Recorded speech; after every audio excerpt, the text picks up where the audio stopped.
bom dia para quem está chegando aí. Estamos começando mais uma das nossas lives. Hoje, tema de teoria da Constituição. Vamos falar aí da eficácia das normas constitucionais, da classificação das normas constitucionais. Espera só um pouquinho para o pessoal ir chegando aí, entrando, acessando a live.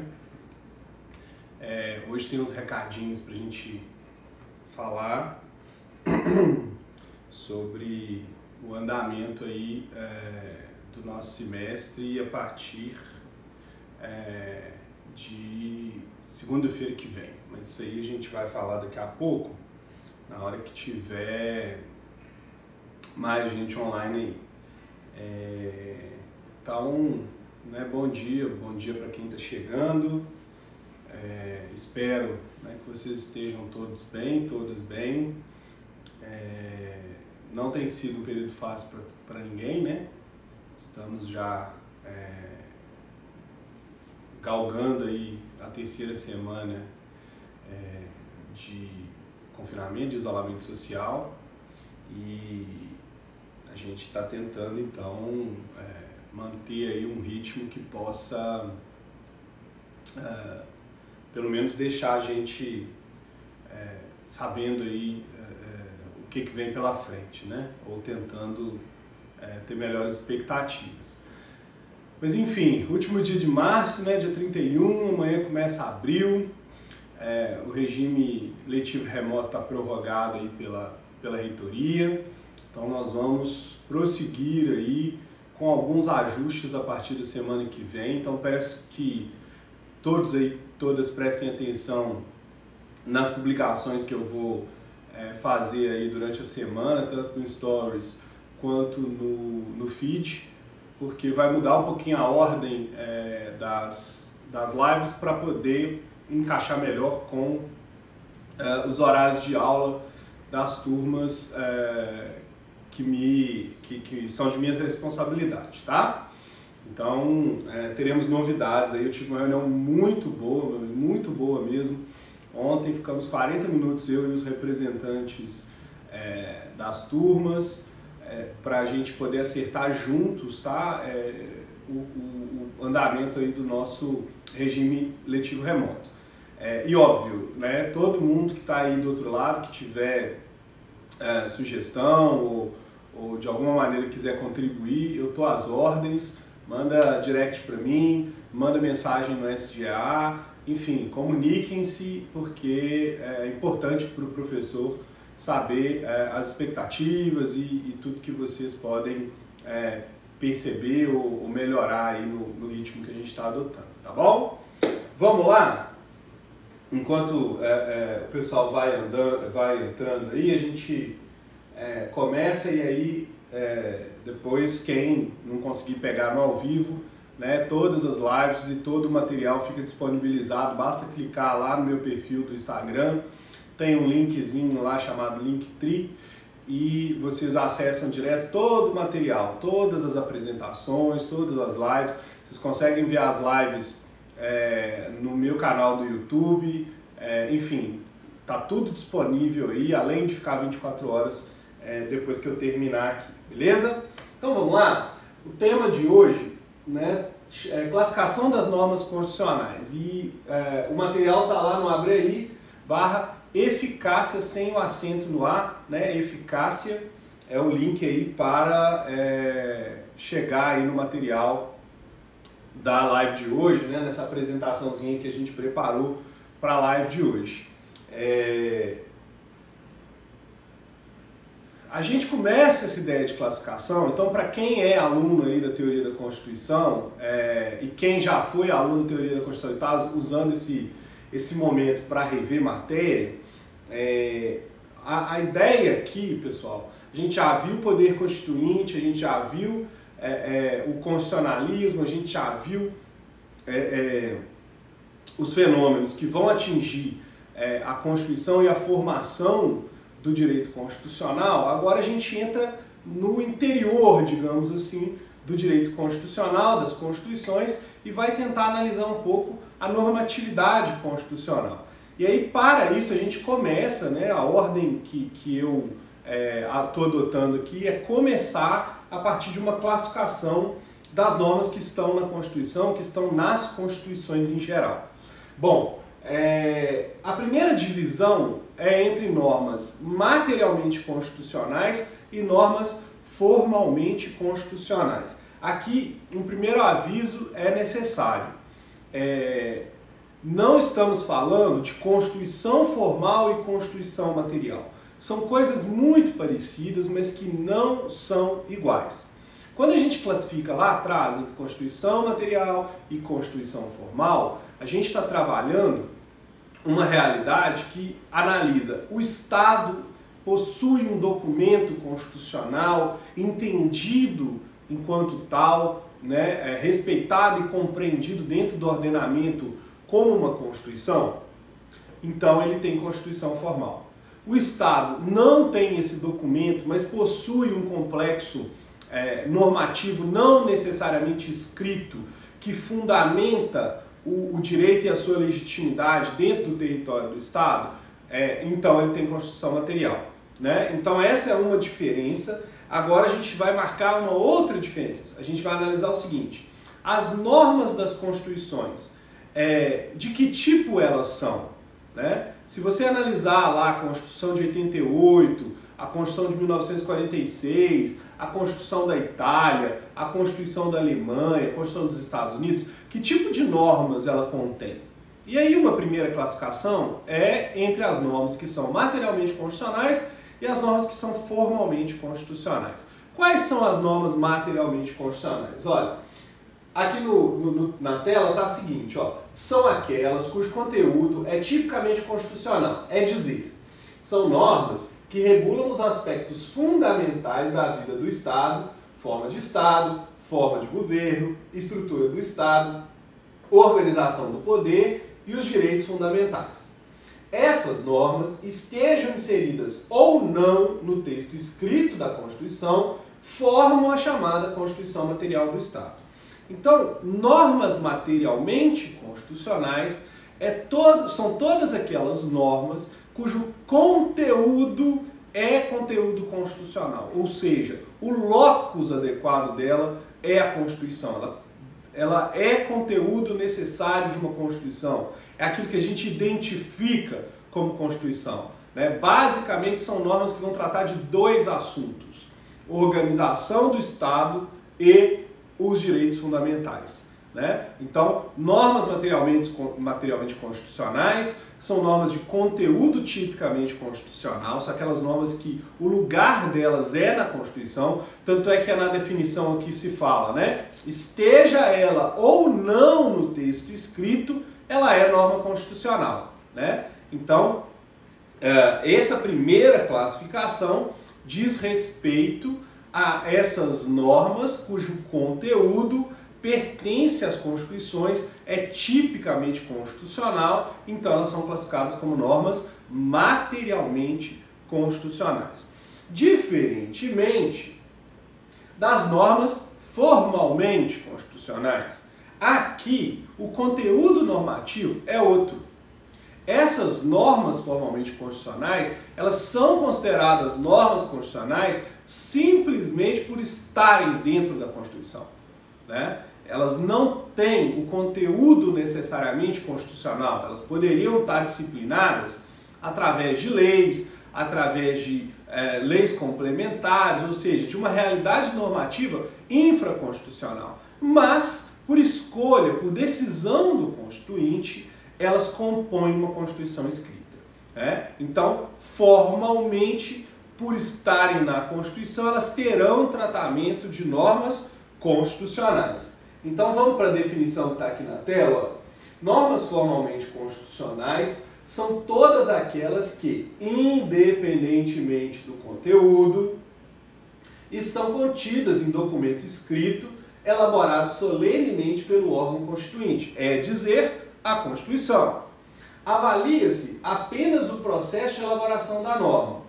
O conteúdo, ficou um errinho ali, depois eu corrijo, o conteúdo não importa. Se a norma faz parte de um texto constitucional, escrito e rígido, ela será formalmente constitucional. Então vamos pensar na diferença. Olha, uma coisa é o artigo 5º da Constituição, quando diz lá que é livre a locomoção em todo o território nacional em tempos de paz, né? É o direito, é a liberdade de locomoção, direito de ir e vir. Esse direito é um direito fundamental, o lugar dele é a Constituição. Então, é uma norma o quê? Materialmente constitucional. Agora, é diferente dizer, por exemplo, que o Colégio Pedro II, né, permanecerá na órbita federal. Essa norma, embora esteja contida na Constituição de 1988, ela não possui conteúdo constitucional. Né? Se ela não possui o conteúdo constitucional, se ela não é uma norma que precisa, que deve, que o conteúdo está relacionado ao conteúdo constitucional, que se espera que esteja numa Constituição, ela poderia estar numa lei complementar, ela poderia estar numa lei ordinária, aí nós vamos chamar de norma formalmente constitucional, porque é fato que ela está na Constituição e, por exemplo, para revogar essa norma que eu citei aqui, que está na Constituição, né, que o Colégio Pedro II permanece na órbita federal, para revogar, para tirar, para modificar essa norma é necessária uma emenda à Constituição. Né? Então, as normas formalmente constitucionais têm tratamento de normas constitucionais pelo simples fato de elas integrarem uma Constituição escrita, formal e rígida. Né? Então, outra coisa que a gente pode relacionar aí, normas formalmente constitucionais são normas que integram constituições escritas, formais e rígidas, porque só em relação a isso é que você identifica o que é conteúdo constitucional e o que não necessariamente é conteúdo constitucional, mas está dentro de uma Constituição. Então já deu para separar, eu espero aí, o que é norma materialmente constitucional e o que é norma formalmente constitucional. Se tiver alguma dúvida, comunica para mim aí via mensagem aí, ou via o chat aí da própria live. Porque agora a gente muda de classificação, né? Então vimos formalmente e materialmente constitucionais, nós vamos agora para uma outra classificação, que é quanto à eficácia ou quanto à aplicabilidade da norma constitucional. Aqui, pessoal, é importante a gente ressaltar o seguinte, segundo a doutrina, uma norma em geral, não é só a norma constitucional, ela tem alguns atributos. Quais são os atributos da norma? Existência, vigência, validade, eficácia. Tá? Uma norma, então, ela tem o atributo existência, ela existe no direito. O atributo vigência, ela existe e está vigente. Ela tem o atributo validade, ela existe, ela é vigente, ela é válida. E o último atributo é o atributo eficácia. Ou seja, além de existir, de estar vigente, de ser válida, ela é eficaz, ela produz efeitos ou tem a capacidade de produzi-los. A questão aqui é a seguinte,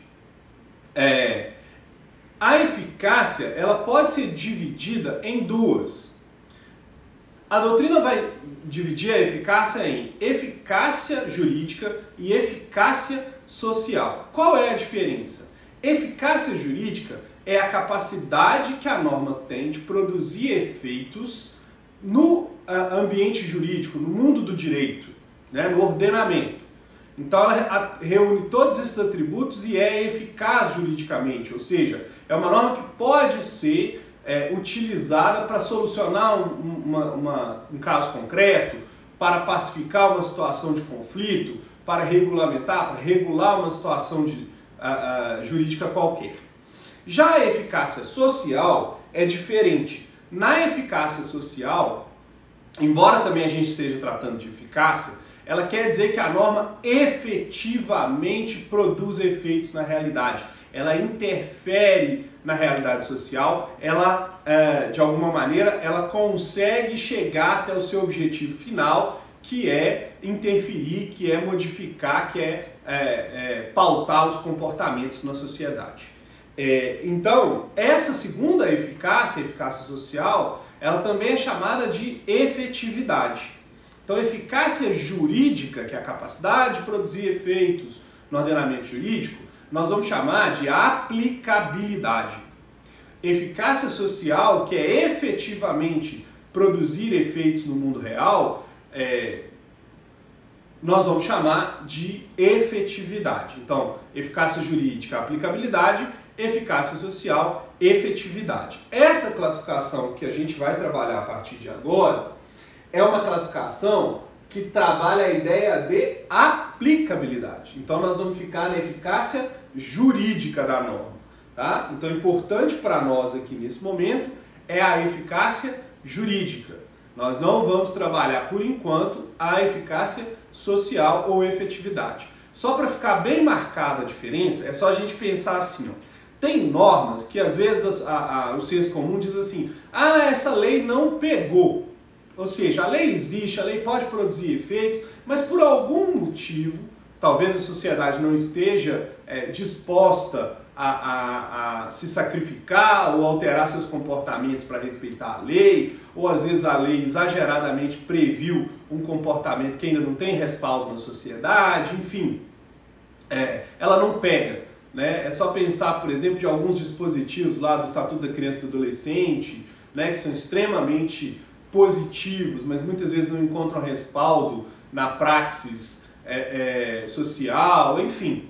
Né? Nós temos uma série de condutas aí que o direito prescreve, mas que não geram ou não conseguiram gerar a adesão necessária para modificar a realidade.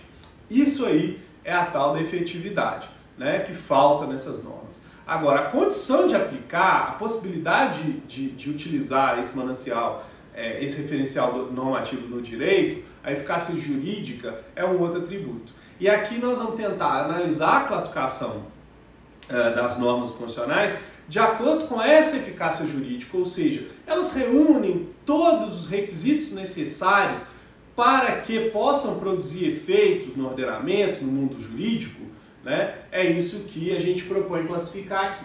Então, ó, uma premissa importante, necessária para a gente entender isso aqui é que todas as normas constitucionais são dotadas de aplicabilidade, embora esta aplicabilidade possa ser variável. Então, o que muda não é a aplicabilidade das normas constitucionais. Todas são dotadas de aplicabilidade. Toda norma constitucional é aplicável. A questão é em que grau, né? Em que medida essa aplicabilidade é contida na norma, né? É necessário alguma outra interferência, algum outro trabalho, alguma outra realidade jurídica para que essa aplicabilidade chegue até o máximo, né? É isso que a doutrina do direito constitucional propõe-se aqui a classificar. Então, olha só. Nós temos uma primeira tentativa de classificação lá no início do constitucionalismo, né? Vem ali do século XIX e atravessa para o século XX, uma classificação que é dual, ou seja, uma classificação das normas constitucionais em relação à sua aplicabilidade que propõe duas categorias. Então são as classificações duais, as classificações binárias. Essas classificações, elas começam lá nos Estados Unidos com a obra de um jurista norte-americano chamado Thomas Cooley, e que são repetidas e replicadas e retrabalhadas para a realidade brasileira por Rui Barbosa, né? Rui Barbosa é um dos constituintes de 1889, revolucionários e constituintes, né? Ele estava tanto na revolução que levou ao final da monarquia e o início da república, quanto ele teve presente nos trabalhos da Assembleia Constituinte, que nos trouxe a Constituição de 1891. E Rui Barbosa, nos seus estudos, vai utilizar a doutrina do Thomas Cooley como referencial para também propor uma classificação binária, uma classificação dual aqui no Brasil. Uma outra referência é o Giorgio Del Vecchio, vocês já devem ter ouvido falar, pelo menos lá no direito civil se fala bastante do Del Vecchio, que também tinha uma classificação binária quanto às normas constitucionais. Aqui, ó, a classificação é bem simples. as normas são classificadas em normas autoexecutáveis e normas não autoexecutáveis. O que quer dizer isso? Que uma categoria de normas da Constituição não precisa de regulamentação para gerar comportamentos, para obrigar as condutas, ok? Então, tem uma série de normas que estão presentes na Constituição que já são dotadas de executoriedade completa. Então, elas não precisam de uma lei regulamentadora, elas não precisam da intervenção do legislador infraconstitucional para gerar todos os seus efeitos. Essas normas são consideradas normas autoexecutáveis, tá? Então, todas aquelas normas que não precisam de regulamentação para gerar todos os seus efeitos são consideradas normas autoexecutáveis, ok? As não autoexecutáveis, por sua vez, são aquelas que, para gerar todos os seus efeitos, elas necessitam de regulamentação. Isso quer dizer que o legislador fica encarregado de produzir leis regulamentadoras que vão dotar as normas constitucionais da sua eficácia máxima, né? Então é como se a Constituição dissesse, olha, esse direito é garantido na forma da lei, ou seja, a garantia do direito existe. O que a lei vai fazer é disciplinar os meios e formas de se garantir o direito constitucionalmente assegurado, tá? Então, essa é a segunda categoria. Então, repetindo aqui rapidamente. Normas autoexecutáveis são aquelas que não demandam regulamentação para produzir todos os seus efeitos. Normas não autoexecutáveis são aquelas que produzem efeitos, mas esses efeitos só chegarão à sua completude, só chegarão à sua máxima eficácia após a intervenção do legislador através de regulamentação. Então, elas demandam, né? Elas necessitam de normas infraconstitucionais que as regulamentem. O problema dessas classificações binárias é que, principalmente depois do constitucionalismo do bem-estar social, as constituições elas começam a apresentar normas que não são classificáveis nessa realidade binária, nessa realidade dual. E aí, a partir desse momento que as normas constitucionais começam a mudar, as classificações começam a não conseguir explicar essas classificações binárias exatamente o que tem dentro da Constituição, que tipo de norma a Constituição possui, né? E a relevância disso é orientar o legislador para saber onde que ele tem que regulamentar, que pauta deveria ser prioridade do Poder Legislativo para que a Constituição consiga alcançar sua máxima efetividade. E aí as constituições do século XX, principalmente as constituições do Estado do Bem-Estar Social, elas vão trazer uma série de normas que a doutrina não consegue, com a classificação binária, estabelecer uma relação dual de autoexecutáveis e não autoexecutáveis. E isso vai trazer a necessidade de mudança. Essa necessidade de mudança vai gerar tentativas novas de classificação. E isso vai começar principalmente por juristas italianos, né? Os mais importantes, Azariti e Crisafulli, né? Esses dois italianos, eles vão começar um esforço de estudar as constituições. Isso, olha só, já nos anos 40 e 50, então depois da Segunda Guerra Mundial, Azariti e Crisafulli estão publicando seus trabalhos, estudando as constituições e verificando que existe uma normatividade diferente, nova, distinta, e vão propor classificações tripartites ou trinárias, ou classificações tríplices. São 3 categorias agora, né? Essa classificação tripartite, essa classificação de 3 categorias, ela utiliza nomenclaturas novas. Quem vai trazer isso para o Brasil é um jurista chamado José Afonso da Silva. A maioria de vocês já deve ter ouvido falar do José Afonso da Silva. Ele é mineiro, lá de Pompéu, né? E esse mineiro de Pompéu fez os seus estudos e divulgou as suas obras em São Paulo, né? E a partir dos estudos do Zé Afonso da Silva, ele vai trazer a classificação tripartite para o Brasil e vai propor essas 3 categorias que estão aqui na tela. Então, a origem da classificação é italiana, ela também vai ser desenvolvida, por exemplo, em Portugal, né? Os 2 juristas mais conhecidos de Portugal aqui no Brasil, Jorge Miranda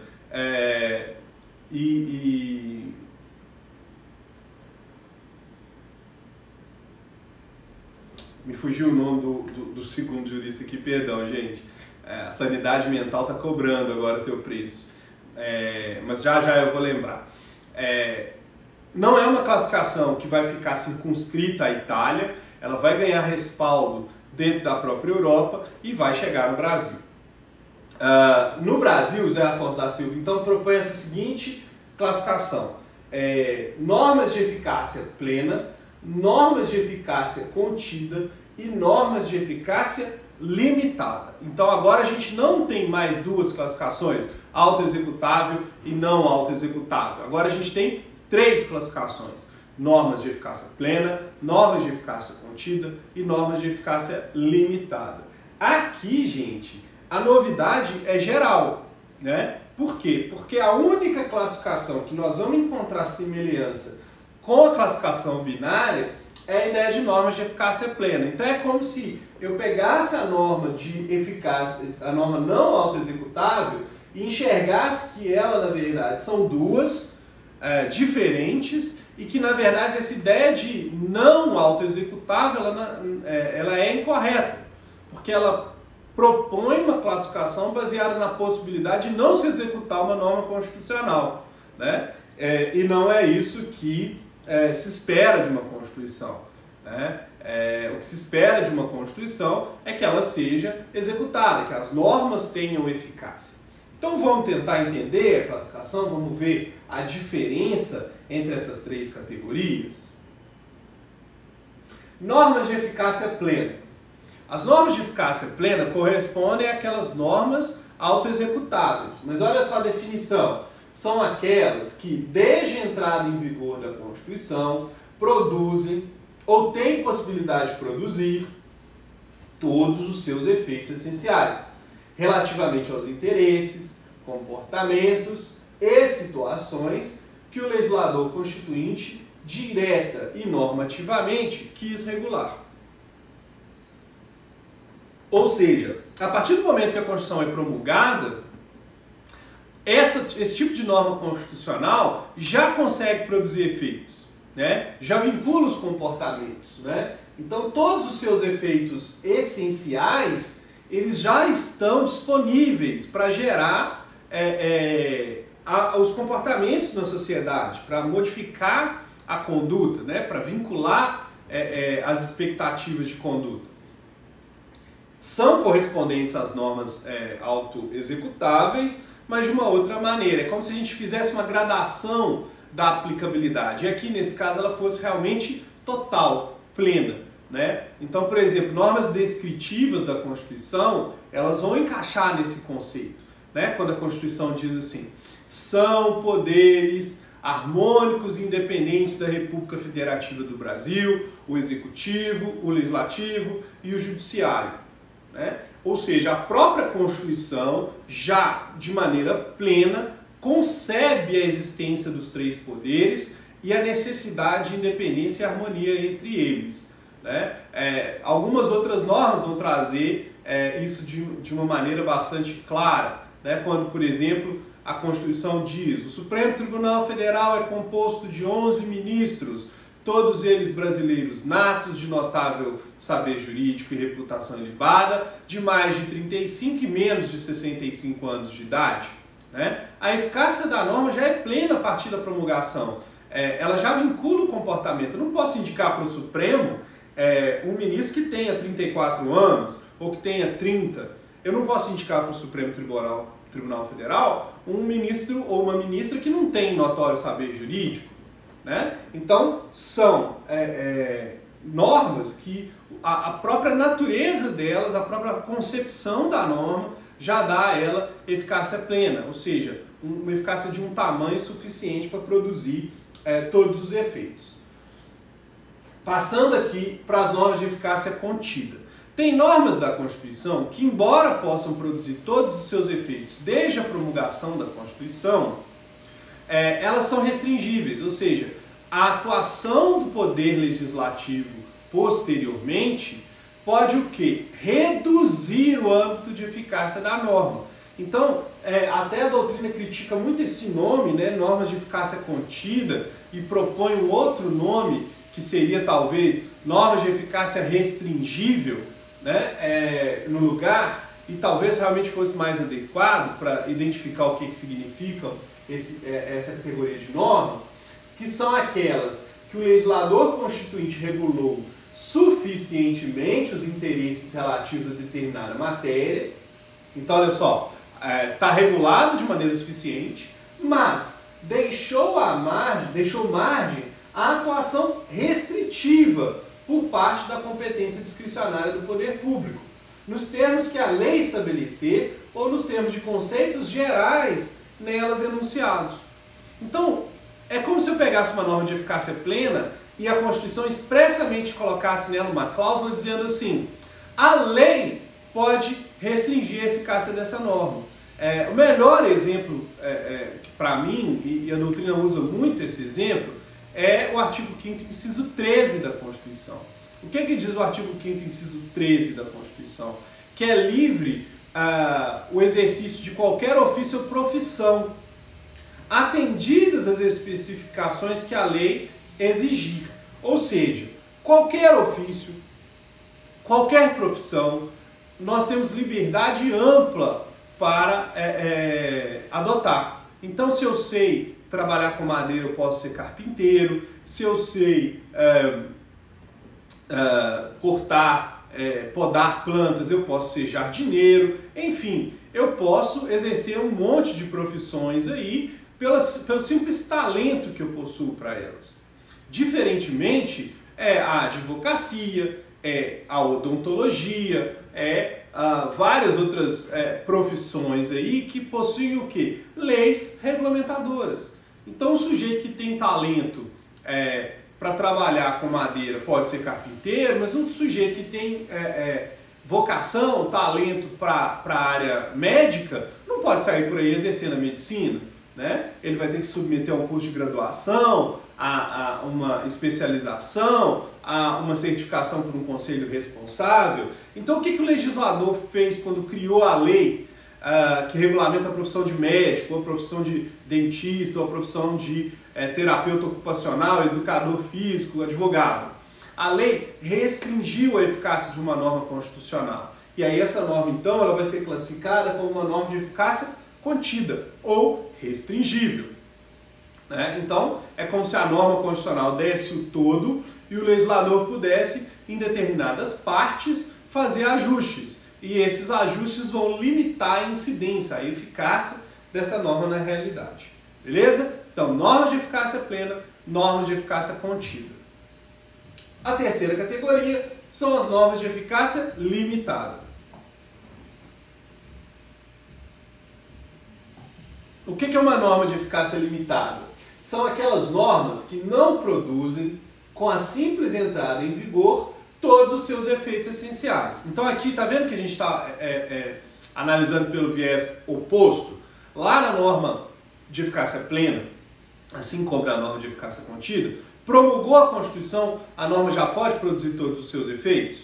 A diferença lá atrás é que ela não tem a previsão da possibilidade de ser restringida, a outra possui a previsão, né? Até muitos cursinhos aí dão como macete. Como saber se uma norma é de eficácia contida?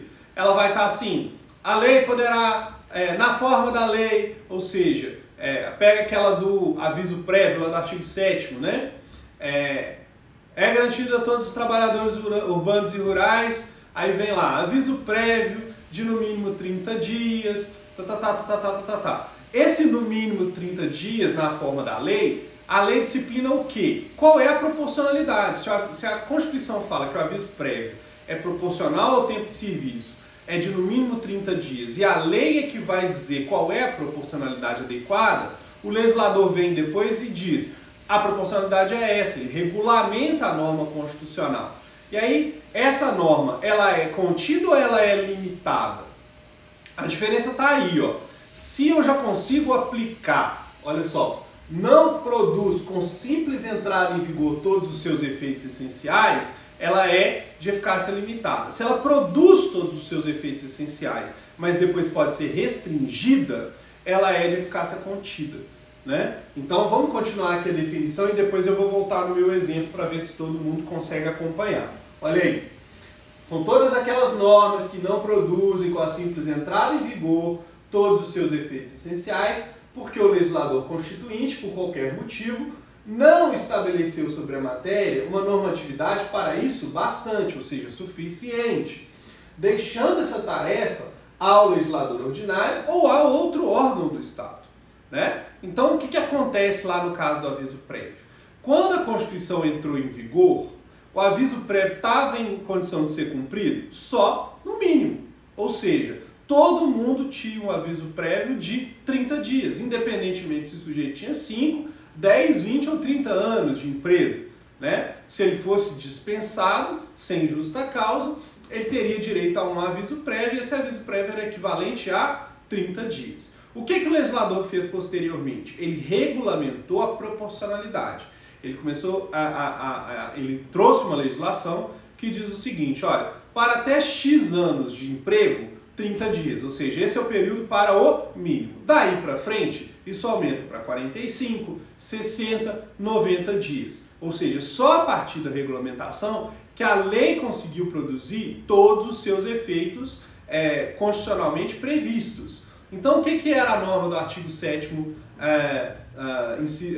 do aviso prévio no artigo 7º? É uma norma de eficácia limitada, percebe? Ela só conseguiu produzir todos os seus efeitos depois que o legislador regulamentou. E Natália, tá joia? Depois que o legislador regulamentou. E aí, esse tipo de norma de eficácia limitada, a gente ainda consegue subdividi-lo, ou seja, ele não termina na sua própria definição. A gente ainda pode conseguir, digamos, reduzir um pouco mais cada uma das categorias que estão ali contidas. Bom, quais são? O Zé Afonso da Silva propõe aqui a letra A e a letra B, de princípio institutivo e de princípio programático. Então agora eu tenho normas de eficácia limitada de princípio institutivo e normas de eficácia limitada de princípio programático. A primeira categoria, normas de eficácia limitada de princípio institutivo, o Zé Afonso divide em impositivas e facultativas. Normas de eficácia limitada de princípio impositivo, princípio institutivo impositivas, tem como exemplo o artigo 33 da Constituição. Eu vou pegar a Constituição aqui, ó, para ler para todo mundo o artigo 33. Olha aí o que diz o artigo 33, se você tiver com a Constituição aí do seu lado, ó. A lei disporá sobre a organização administrativa e judiciária dos territórios. Percebem que está impondo ao legislador um comportamento regulamentador? A lei disporá, ou seja, é importante, é determinado ao legislador que ele produza uma lei que disponha sobre esse assunto, que aqui no caso é a organização administrativa e judiciária de um território. Essa então é uma lei de eficácia limitada, de princípio institutivo e impositiva. Por que ela é de princípio institutivo e impositiva? Porque ela é de eficácia limitada, ou seja, ela não consegue produzir todos os seus efeitos sem que o legislador regulamente. Ela é de princípio institutivo porque ela busca a criação de uma determinada normatividade, uma determinada regulamentação, para que uma realidade se perfaça, se complete. E mais, ela impõe ao legislador uma conduta. Então, norma de eficácia limitada de princípio institutivo e impositiva. O exemplo eu acabei de citar para vocês, o artigo 33. Agora olha a diferença, lá no artigo 195, parágrafo 4º, que é uma norma de eficácia limitada, de princípio institutivo, mas facultativa. Olha aqui, vamos lá, 195, parágrafo 4º. Aqui. A lei poderá instituir outras fontes destinadas a garantir a manutenção ou expansão da Seguridade Social, obedecido o disposto no artigo 154, inciso 1º, né? Então, vejam. Ô, Mariane, obrigado. Beijo para você. Seguinte.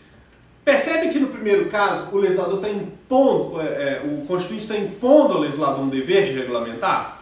E no segundo caso ele está dando ao legislador um espaço, uma faculdade para regulamentar? A lei poderá. Então essa é a diferença. Ambas são limitadas porque não tem condições de produzir todos os seus efeitos sem que o legislador atue posteriormente, infraconstitucional. Então esse é um ponto.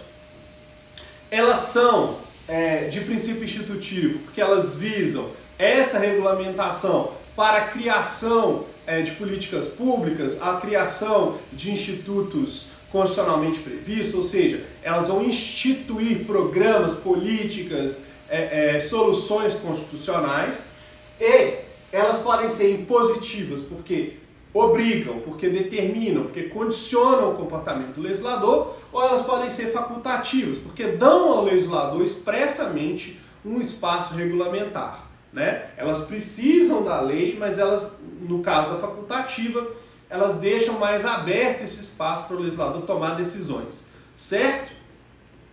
A última categoria é a norma constitucional de eficácia limitada de princípio programático.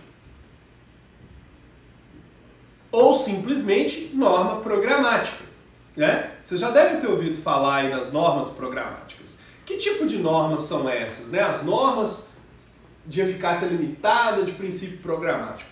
São aquelas normas que dispõem sobre objetivos, metas, parâmetros que o Estado precisa alcançar ou que precisa buscar como objetivo final, como norte constitucional, né? Então, nesse caso aqui, o que a Constituição faz é dar ao legislador infraconstitucional, ao cidadão, aos governantes, aos poderes, né, as orientações a serem atingidas, ou seja, aonde que essa Constituição quer chegar, ou seja, qual é o objetivo que ela alcança, né? Então essas seriam as normas programáticas. Então nós temos lá, por exemplo, a busca do pleno emprego, nós temos lá a universalização do acesso à saúde, a universalização ao acesso à educação. Todas essas normas contidas na Constituição, elas buscam dar aos governos, aos políticos, a quem toma as decisões do Estado e a nós, cidadãos, os parâmetros a serem alcançados, ou seja, qual é o objetivo constitucional, até onde nós vamos querer chegar, né? E aí cabe ao legislador, cabe ao governante, cabe aos poderes e cabe aos cidadãos construir esse caminho, né? Chegar até esses objetivos constitucionais. Ah, professor, mas isso parece muito vago, né? A Constituição coloca lá que a saúde é direito de todos, dever do Estado, e vai ser garantido mediante programas que garantam aí o acesso gratuito, e etc, etc, etc. Como é que isso vai ganhar concretude? Exatamente através de política pública, né? Então, o que a Constituição faz, por exemplo, é não recepcionar todas as normas anteriores à Constituição que tratam de maneira diferente, né? Então, se você pensar assim, uma norma anterior à Constituição que segrega lá dentro da realidade da educação, do ensino, ela não vai ser recepcionada pela Constituição. Então isso já é um baita de um efeito de uma norma programática, né? Ela traz para a realidade constitucional aquela ideia, olha, tem normas anteriores a essa Constituição que, embora estejam vigentes, não são adequadas a essa constitucionalidade proposta. Então estão fora, não estão recepcionadas, elas não vão ganhar concretude nessa nova realidade constitucional que está se propondo. E mais, todas as normas que contrariarem essa ideia né, de universalização na saúde, busca do pleno emprego e etc., as normas que a gente está chamando aqui de programáticas, elas também serão inconstitucionais. Então não é uma norma meramente vazia, vaga. Embora, durante muito tempo, o Supremo Tribunal Federal tratou essas normas assim, né? Se pegar aí algumas decisões do Supremo Tribunal Federal, principalmente ali nos anos 90, início dos anos 2000, vocês vão ver que o Supremo trata as normas programáticas como não normas, ou seja, como normas que não vinculam qualquer tipo de comportamento. E isso é incorreto, porque a Constituição, ela, como eu disse lá no início dessa apresentação, a gente está classificando as normas da Constituição, mas nenhuma norma da Constituição tem zero aplicabilidade, né? Todas possuem aplicabilidade, todas possuem eficácia. O que varia e o que está sendo classificado é apenas uma série de expectativas, né? Não é isso. Mas tem algumas críticas a essa classificação que eu julgo relevante a gente apresentar, tá? Essa classificação é uma classificação que cumpriu durante muito tempo o seu papel, né? Essa obra do Zé Afonso da Silva, vocês podem pegar qualquer manual de direito constitucional, vai apresentar essa classificação com base no Zé Afonso da Silva, mas o fato o direito constitucional na contemporaneidade, ele propõe desafios muito mais, digamos, muito mais pujantes, né, muito mais densos do que o direito constitucional de anos atrás, né, o direito constitucional do passado. Então, essa classificação, embora seja uma grande referência para nós, embora seja importante para a gente entender as constituições, ela merece algumas críticas e eu vou trazer aqui algumas que eu julgo importantes. Olha aí. Primeira crítica. A proposta de José Afonso da Silva desvaloriza as normas de eficácia limitada, dificultando que delas se extraia sua máxima eficácia. A ideia, e isso está lá, por exemplo, no texto do Conrad Hesse, não é que a Constituição busque produzir a sua máxima eficácia? Quando eu coloco que uma categoria de normas constitucionais só vai conseguir eficácia no momento em que ela for regulamentada, ou seja, só vai atingir níveis de eficácia maiores a partir da sua regulamentação, eu estou dando um recado errado. É como se eu dissesse, olha, se essa norma não for regulamentada, a eficácia dela, essa é exatamente a crítica que eu fiz da programática agora, a eficácia dela é zero, ou próxima a zero. E não é isso que se busca na interpretação constitucional. O que se busca na interpretação constitucional é que as normas constitucionais sejam dotadas de eficácia, né? Então, esse é um primeiro problema, né? As normas constitucionais de eficácia limitada, na leitura que se faz da obra do Zé Afonso da Silva, e antes dele, Crisafulli e Azarite um pouquinho antes também, enfim, essa doutrina das normas constitucionais de classificação tripartite ou trinária, ela traz essa dificuldade, esse problema, né? Qual é o problema? As normas de eficácia limitada ficam como se fossem normas constitucionais de segunda categoria. E não é isso, ok? Segunda classificação, a proposta de José Afonso da Silva trata as normas de eficácia plena como normas irrestringíveis, o que não é condizente com a compreensão do caráter necessariamente relativo dos direitos. Aqui é o seguinte. Lembrem que eu falei que a diferença entre norma de eficácia plena e norma de eficácia limitada é que ambas têm todas as condições de produzir todos os seus efeitos imediatamente após a promulgação. Só que a norma de eficácia contida, ela pode ser restringida pela ação do legislador. Tanto é que eu falei, olha, o nome talvez melhor seja realmente restringível. A questão é, quem disse que uma norma de eficácia plena também não pode ser restringível, né? Então pensa aqui, o exemplo que eu dei. O Supremo Tribunal Federal é composto de 11 ministros, blá, blá, blá, blá, blá, blá. E se eu, por exemplo, como legislador, propusesse um projeto de lei, e esse projeto fosse aprovado, regulamentando, por exemplo, o que é notório saber jurídico? Ou seja, notório saber jurídico aí digamos, letra A, a conclusão de curso de pós-graduação estrito sensu em direito no nível de mestrado ou doutorado. Notório saber jurídico a publicação de obra consagrada pela crítica, especializada, enfim. Né? Então, se não existe direito constitucional absoluto, se não existe direito constitucional total, digamos assim, todo direito constitucional é relativizável, todo direito é relativizável, inclusive direito fundamental. Nós estamos vivendo exatamente a relativização de um direito que é o direito de liberdade de locomoção, não é mesmo? Então, quer dizer, todos os direitos, por mais fundamentais que eles sejam, eles são relativizados, eles são restringíveis.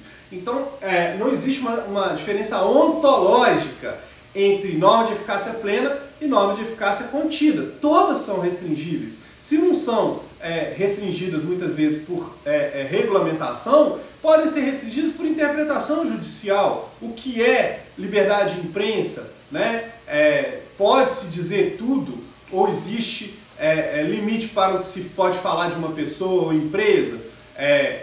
Que tipo de censura pode ser caracterizada como inconstitucional? Toda censura é inconstitucional, mas que tipo de limitação do direito de expressão é permitida? Então, quer dizer, se toda norma constitucional é restringível, qual é a diferença entre essas duas categorias? Né? Esse é um outro problema.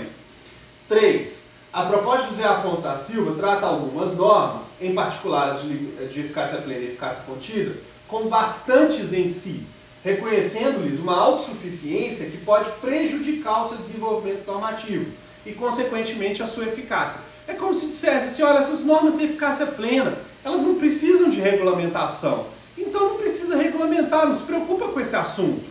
E aí, qual é o problema disso? É que muitas vezes, para que o direito tenha melhor eficácia, ou como diria Conrad Hesse, máxima efetividade, o que precisa? Precisa efetivamente que o legislador infraconstitucional, que o magistrado, que os operadores do direito em geral consigam dar melhor concretude para ela. E às vezes melhor concretude é regulamentação. Acabei de falar aqui da questão do notório saber jurídico ou da reputação ilibada para ministro do Supremo. Uma regulamentação traria mais previsibilidade, traria um caráter mais objetivo para esses requisitos. Muito embora também gerasse problemas, né? A gente teria problemas aí, por exemplo, com a questão de se concordar ou discordar do que vai ser regulamentado. Mas isso é um debate público, isso é um debate da comunidade jurídica. Então esse terceiro problema que eu estou apontando aqui, por exemplo, teoricamente impediria uma ação de inconstitucionalidade por omissão em relação a uma norma de eficácia plena. Porque se ela é de eficácia plena, não existe omissão inconstitucional em relação a ela. Né? Mas pode ser que uma situação de não regulamentação, de não legislação a respeito de um tema que está em norma de eficácia plena, seja prejudicial à própria eficácia dessa norma. Porque traz mais insegurança a ausência de regulamentação do que se ela fosse regulamentada. Vocês vão ler na doutrina outras críticas a respeito disso. Tá? Mas acho que as 3 críticas principais são essas, são importantes para a gente entender essa classificação.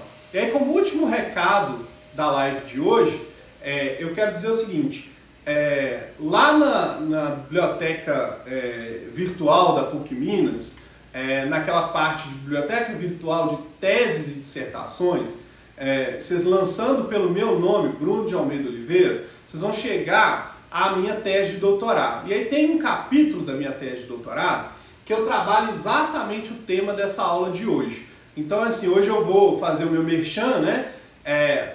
Procurem na biblioteca virtual de teses e dissertações, digitem lá pelo meu nome, deem uma olhada lá no sumário da tese, e vocês vão encontrar o material para rever o conteúdo da aula de hoje. Tá? E lá eu trago talvez um pouquinho mais de detalhe por causa do tempo, né? Que aqui a gente tem um tempo limitado. Acho que vai ficar legal para vocês poderem rever o conteúdo da aula de hoje. Além disso, qualquer livro de direito constitucional decente, né? E aí a gente pode indicar os que já indiquei para todos os alunos do direito constitucional e da teoria da Constituição. Eles estão lá no meu plano de ensino, né? Então vocês também vão conseguir a revisão desse material, talvez com mais ou com menos detalhe, mas vocês conseguem também.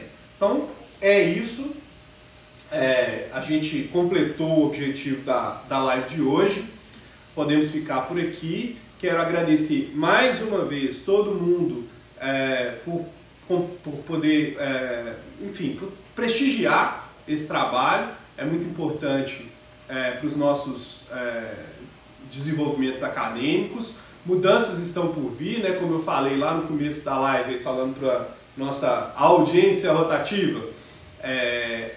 Nós tivemos uma reunião muito produtiva ontem, eu e os representantes de turma, e dessa reunião saíram algumas novidades que vão ser implementadas a partir da semana que vem. Então, para o pessoal que está aí aguardando as aulas de quarta, quinta e sexta, nada muda, é o mesmo horário, são as mesmas matérias e etc, o mesmo esquema.